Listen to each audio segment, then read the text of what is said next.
Hey everyone, and welcome back to Be Like Christ. It's time for another 5-minute Bible study today through Numbers chapter 34. We're getting close to the end of the book of Numbers. As always, this free PDF can be downloaded on our website at tobelikechrist.com. Let's talk about the main characters in chapter 34. First, we have Moses. He's the leader of the children of Israel. We have Joshua, who is Moses' longtime assistant and the man who God selected to take Moses' place as the leader of Israel when Moses eventually passed away. Eliezer is our next main character. He is the high priest of Israel. He took his father Aaron's place when Aaron died on Mount Hor. And then 10 tribal chiefs. These were 10 men who were selected from the 9.5 tribes of Israel who were going to inherit land on the west side of Jordan. They were going to help Joshua and Eliezer facilitate the division of that land amongst the tribes.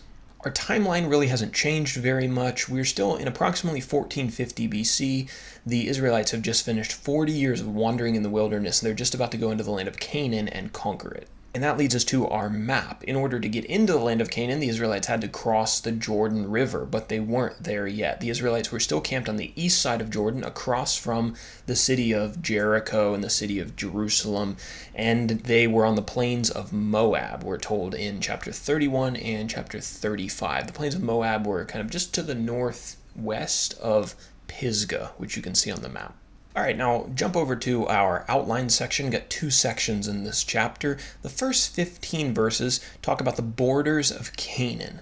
So the first 15 verses of the chapter describe the borders of the land that God promised to give to the Israelites as their inheritance. Remember, God had promised a promised land to Abraham, the father of the Israelite nation, hundreds of years before that. Well, he's going to fulfill that now and give them this land. It's called their inheritance. The southern border of this territory was said to be the wilderness of Zin, which you can see on the map. The eastern border was the Dead Sea, or the Salt Sea, the Sea of Galilee, and the Jordan River. The northern border is the hardest to identify, and it's been the subject of a lot of debate because some of the names that are listed in the northern border and the locations are difficult even for historians to identify and to locate with precision.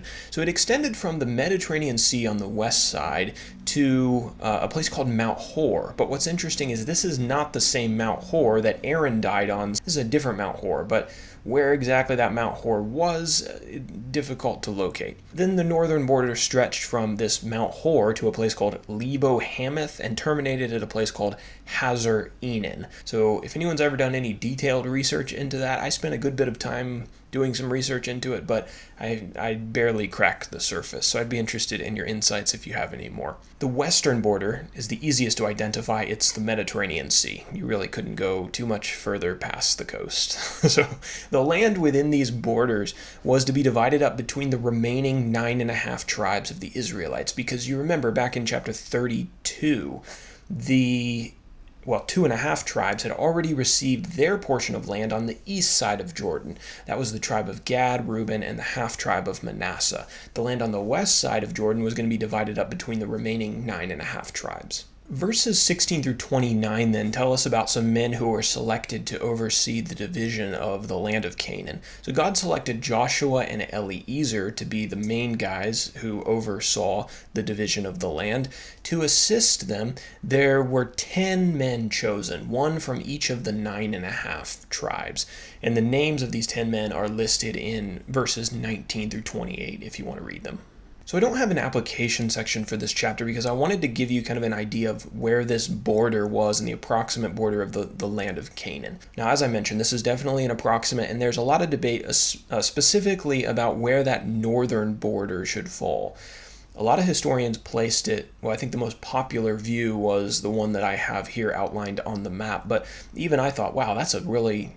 That northern border is really up there. You know, traditionally I always thought of it as being lower, but again, this is, I guess, kind of the general consensus of where these places were located and where this border fell.